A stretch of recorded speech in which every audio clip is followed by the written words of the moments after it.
ó dojú ẹ̀ Àfáà Lẹ́gbà wọ àwọn àfáà àtàwọn wòlíì ńlẹ̀ túrútú lórí ọ̀rọ̀ olóògbé Ẹ̀gbin Ọ̀run. Eléyìí mà tún gbẹnu tán o. Téèyàn mọ̀ wípé oríṣiríṣi ọ̀rọ̀ ló ti ń lọ káàkiri látìgbà tí ìṣẹ̀lẹ̀ ikú olóògbé ọ̀hún ti ṣẹlẹ̀. Báwọn àfáà ṣe ń sọ tiwọn bẹ́ẹ̀ làwọn wòlíì ń sọ tiwọn, kódà àwọn oníṣẹ̀ṣe gan ò gbẹ́yìn rárá. Kálukú ṣàǹsọ bọ́rọ̀ ọ̀hún ṣe rí lára tiẹ̀ náà ni. Àmọ́ báyìí Àfáà Lẹ́gbà ti wá gbọ́rọ̀ ọ̀hún gba bòmí yọ pẹ̀lú bí ó ṣe fún àwọn àfáà àtàwọn wòlíì tó ń kẹ́dùn ikú olóògbé Ẹ̀gbin Ọ̀run ní wọ̀tọ̀wọ̀tọ̀. Kí làwọn àfáà àtàwọn wòlíì ṣe fún Àfáà Lẹ́gbà báyìí? Torí nǹkan kì í ṣẹ̀ṣẹ̀ ràgbó nínú fọ́nrán eléyìí.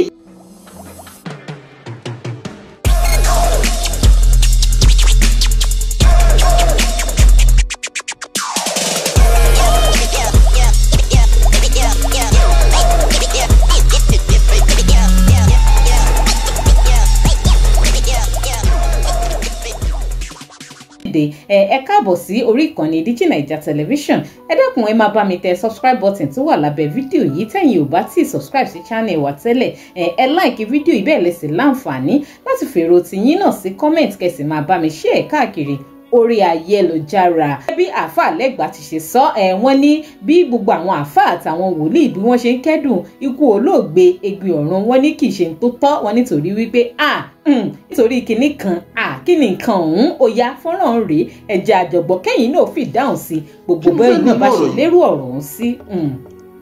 Òun ni wípé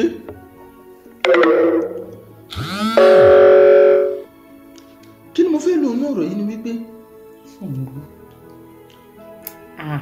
no àfáà yìí wá ń sọ ń bẹ̀, ó wá ń sọ̀rọ̀ ọmọ obìnrin tó kù yìí.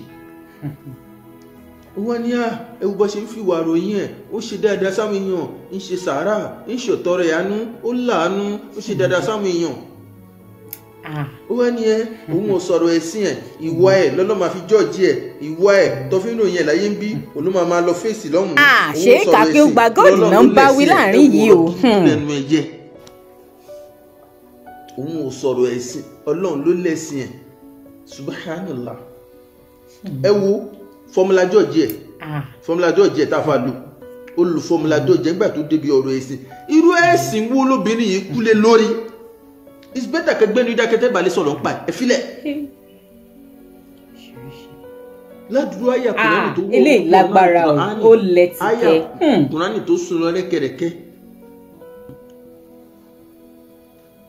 Ibì kan Ọlọ́run sọ ń bẹ̀ pé innani ana Allah, dájúdájú èmi ni Ọlọ́run. I am the Lord. Innani ana Allah. Surely, verily, I am the Lord. Fa'budni, worship me. Èmi ni ẹ máa sìn, èmi Ọlọ́run. Ṣé Ọlọ́run làwọn kérúbù ń sìn? Àwọn tó ń sìn Jésù, tó ń pè Jésù lólúwa. Sẹ̀lẹ̀ ṣọ́lọ́run ni wọ́n ń sìn. Kérúbù Séráfù ṣọ́lọ́run ló ń sìn, àwọn bàtàlá tó ń bọ̀ pẹ́ ṣọ́lọ́run ló ń sìn. Ọlọ́run lèmi ni Ọlọ́run, fa'budni, èmi ni o máa sìn. Wa aqimis salata li dhikri. Wa aqimis salata li dhikri. Máa wá kírun wákàtí márùn-ún láti fi ṣe kíni, láti máa fi rántí mi. Àyá Kùránì Suratu Taha, àfún orí yẹn kóòtì. Obìnrin yìí ṣọ́lọ́run ló sìn.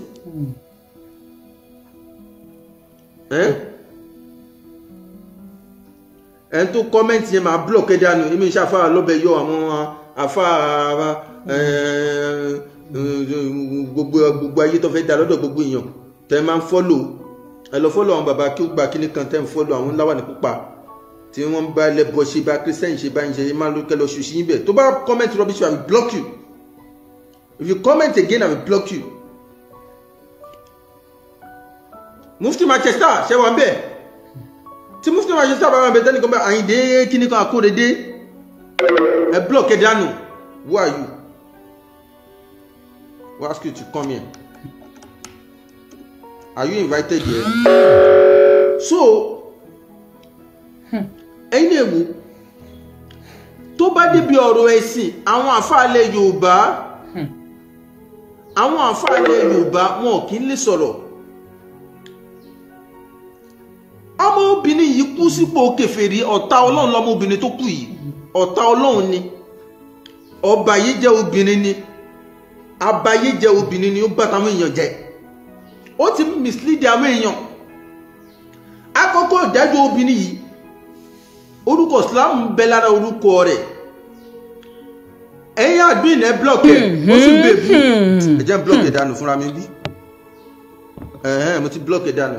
Lọ bá àwọn àfáà tó pọ̀ London, àwọn àfáà 3-in-1 ẹ lọ bá wọn, máa lọ sọ́dọ̀ àwọn àfáà 3-in-1 tó ń tẹ̀lé, àwọn àfáà 3-in-1 tẹ́jọ gbádùn ẹ má lọ́dọ̀ wọn. Ṣó ti yé? Obìnrin yìí káàfà tó máa wá sọ̀rọ̀, ṣó ti yé sí, mo ti blọ́ọ̀kì dànù. Lọ bá àwọn àfáà 3-in-1, àwọn àfáà tẹjọ ń ṣẹlẹ́yà, àwọn àfáà tó wọ́n fẹ́ dá lọ́dọ̀ mùsùlùmí kọ́ dá lọ́dọ̀ kírísítẹ́nì kọ́ dá lọ́dọ̀ kèfèrí, gbogbo wá sí wọn ẹ̀sìn ló bá yé jẹ́, ẹ̀sìn lẹ́fí bá yé jẹ́, kẹsà gbogbo wọn ìfẹ́ lọ́mọ máa sọ, wọn ní sọ̀rọ̀ ẹ̀sìn. Àwọn àfáà tó ẹgbẹ́ ayàkùnrin ní wà, wọn lè fi rinlẹ̀ lójú ayé pé Islam nìkan lẹ̀sìn, ó kù yóò kọ́ lọ́hùn ẹ̀ rojú ẹ̀. Náà kí ni mo fẹ́ lù ní ọ̀rọ̀ mi? Ẹ wo àfáà ìwádìí bí ọ̀rọ̀ ẹ̀sìn, ó wá dọ́jì ẹ̀sìn, ó ní Ọlọ́run ló lẹ́sìn, Ọlọ́run ló lẹ́sìn, ẹ̀fọ̀ rẹ̀ sílẹ̀ kò sí tó kàn pẹ̀lú rẹ̀ sí ẹ̀ àmúdá níwà dáadáa ló fi ń ròyìn ẹ̀ dáadáa, ìwà òṣìwò kó o níwà ju ànábì Muhammadu lọ. Bó tẹ̀ jẹ́ pé ẹ̀dá kan ò lè níwà tó ànábì, kò sẹ́ni tó níwà tó ànábì sallallahu alaihi wasallam, kó o tẹ̀ tún wá níwà dáná bí lọ. sẹ́yìn wá rí wípé ọ̀rọ̀ yìí lágbára báyìí, ọlọ́mọjà kú fọ́tàáyọ̀, kí lè rò ti yín lórí ọ̀rọ̀ tí àáfàá Lẹ́gbàá sọ lẹ̀ yìí, àbí kí ni ká ti pe gbogbo àwọn oríṣiríṣi ọ̀rọ̀ tó ń jẹyọ nípa òkú tó ti kú báyìí? Ó lágbára o. Gbogbo bẹ́yìn náà bá ṣe wá lérò ọ̀rọ̀ yìí sí, gbogbo ìdáhùn tẹ́ bá ní sọ̀rọ̀ yìí ẹ máa sọ sí comment, káàjọ máa tàkùrọ̀sọ. Ẹ má gbàgbé láti máa bá mi tẹ subscribe button tẹ́yìn ò bá ti tẹ̀ tẹ́lẹ̀, ẹ like, ẹ comment, kẹ́sì máa bá mi share fídíò kó máa lọ káàkiri orí ayélujára. Ẹ ṣeun tẹ́ ń wò mí ní gbogbo ìgbà.